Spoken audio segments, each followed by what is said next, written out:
بسم اللہ الرحمن الرحیم، السلام علیکم۔ میں ہوں محمد اسامہ غازی اور آپ دیکھ رہے ہیں نیوز آر۔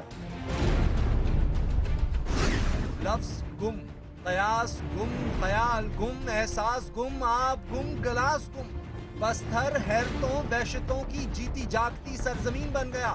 غریبوں کے بچوں کی لاشوں پر پھول چڑھانے والے بتائیں پہلے کہاں تھے؟ تھر میں قحط پھیلنے کے ذمہ داروں کا تعین کرنے کے لیے کمیٹی بنا دی گئی۔ حیرت ہے، پہلے کبھی کسی سہانے کی وجوہات کا علم ہو سکا جو اب ہوگا؟ یہ قحط نہیں، قحط الرجال ہے۔ پاکستان کی سست رو معیشت کو اچانک حیرت کے جھٹکے مل رہے ہیں۔ ڈالر کی اوقات کم اور روپے کی قدر بڑھ رہی ہے۔ خدا کرے کوئی شوبدہ نہ ہو۔ بھارت نے پاکستان آنے والے دریاؤں پر ڈیموں کے جال بچھا دیے اور ہم ہیں کہ مخمصوں اور سیاستوں کا شکار۔ خشک سالی تو آئے گی، بار بار آئے گی۔ نفرتوں کا سیلاب ابھی تک تھمنے میں نہیں آ رہا۔ پاکستان کی جیت پر خوشی منانے والے مزید 5 طالب علم یونیورسٹی سے نکال دیے گئے۔ یہ ایک کڑوا سچ ہے کہ پاکستان میں دو جہاں آباد ہیں، ایک جہاں ججوں، جرنیلوں، بیوروکریٹ، سیاستدانوں، تاجروں، صنعتکاروں اور صحافیوں کا ہے۔ پاکستان کی صبح یہاں کی شامیں اسی طبقے کے لیے ہیں۔ یہ طبقہ ملک کی اشرافیہ کہلاتا ہے۔ یہ چلے تو چاند سورج اس طبقے کے ہم قدم ہوتے ہیں، یہ رکے تو ہوائیں تھم سی جاتی ہیں۔ ان کی ہاں میں عالم رنگ و بو ہاں ملاتے ہیں، یہ نہ کہہ دیں تو اقرار کی جرت کسے؟ قصہ مختصر، یہ ملک ان کا، یہاں کی نعمتیں بھی انہی کے لیے، اور جو باقی بچ جاتے ہیں ان کے لیے فاقے بھی، موت بھی، بے کسی بھی ان کا مقدر، بے بسی بھی انہی کی میراث۔ جہاں بھر کی ٹھوکریں اسی طبقے کے لیے جو عرف عام میں عام آدمی کے نام سے جانا جاتا ہے۔ یہ محض قصہ گوئی یا کوئی زیب داستان بڑھانے کے لیے من گھڑت باتیں نہیں، بلکہ جیتی جاگتی حقیقتیں ہیں جو تھر کے ریگزاروں میں جا بجا بکھری پڑی ہیں۔ 3 ماہ میں 150 سے زائد غریب بچے محض اس لیے مر گئے کہ ان کے پاس کھانے کے لیے کچھ نہ تھا۔ تھر سے چند سو کلومیٹر اوپر اور چند سو کلومیٹر نیچے کراچی اور لاہور ہیں، جہاں روزانہ شام کو ریسٹورانوں میں اتنا بچا ہوا کھانا تو ضرور گٹروں میں جاتا ہے جس سے کم از کم 150 بچوں کو موت سے بچایا جا سکتا تھا۔ تھر میں پھیلنے والی تباہی پر یوں تو ملک کے تمام نیوز چینلز پر بحث و مباحثے جاری ہیں، وقفے سے بریکنگ نیوز چل رہی ہیں، سیاستدانوں کے دورے ہیں، مخیر حضرات اور فلاحی تنظیموں کی امدادی کارروائیوں کے نشریے جاری ہیں۔ گویا اب ہر کسی کو اپنی اپنی ذمہ داریوں کا احساس ہو رہا ہے، جو دراصل بغیر کسی یاد دہانی کے ادا ہوتی رہنی چاہیے۔ ٹی وی چینلز اپنی ریٹنگ کے ہاتھوں مجبور کہ تھر کے حالات کون سنے گا؟ سیاستدان اقتدار مستیوں میں گم سم کھوئے کہ یہ خمار بلا کا ہے۔ تھر میں بسنے والے ان کے لیے کیڑے مکوڑوں سے زیادہ اور کیا ہو سکتے ہیں؟ رہے گی بیوروکریسی، اس کے ہوتے ہوئے پاکستان کو کسی دشمن کی کیا ضرورت؟ اس کی خرمستیوں اور فرعونیوں کے سبب ملک ٹوٹا اور جو رہ گیا ہے وہ ایڑیاں رگڑ رہا ہے۔ یہ جان لیا جائے کہ تھر میں قحط نہیں پڑا، بلکہ تھر کے باسی ملک بھر میں پھیلے ہوئے قحط الرجال کا نشانہ بنے ہیں۔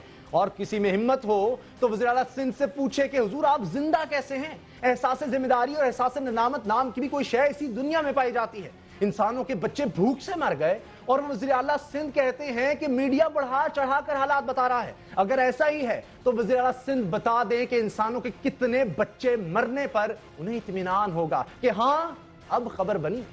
پاکستان کے حکمرانوں کا المیہ یہ ہے کہ انہیں احساس ہی نہیں کہ اس خطے کے مسلمانوں نے حکومت اور حکمرانی کے معیار کیا رکھے ہیں اور ان کے رول ماڈل کون ہیں۔ عمر فاروق رضی اللہ تعالیٰ عنہ، جن کو احساس ذمہ داری راتوں کو سونے نہیں دیتا تھا، جو زار و قطار روتے ہوئے کہتے تھے کہ فرات کے کنارے اگر کوئی کتا بھی بھوک سے مر گیا تو حساب مجھے دینا پڑے گا، اور ادھر بھوک سے مر جانے والے 150 انسانی بچوں کی لاشوں کا بوجھ وزیر اعلیٰ سندھ پر بھی ہے اور وزیر اعظم نواز شریف پر بھی۔ یہ سوال بلا کا ہے کہ ہمارے ان حکمرانوں کو رات کو نیند کیسے آ جاتی ہے؟ وہ کون سی لوری ہے جو بھیانک اور بھوک سے کراتی انسانی آوازوں پر حاوی آ جاتی ہے؟ وہ کون سی تھپکی ہے جو ہمارے ان حکمرانوں نے اپنے لیے دریافت کر لی ہے؟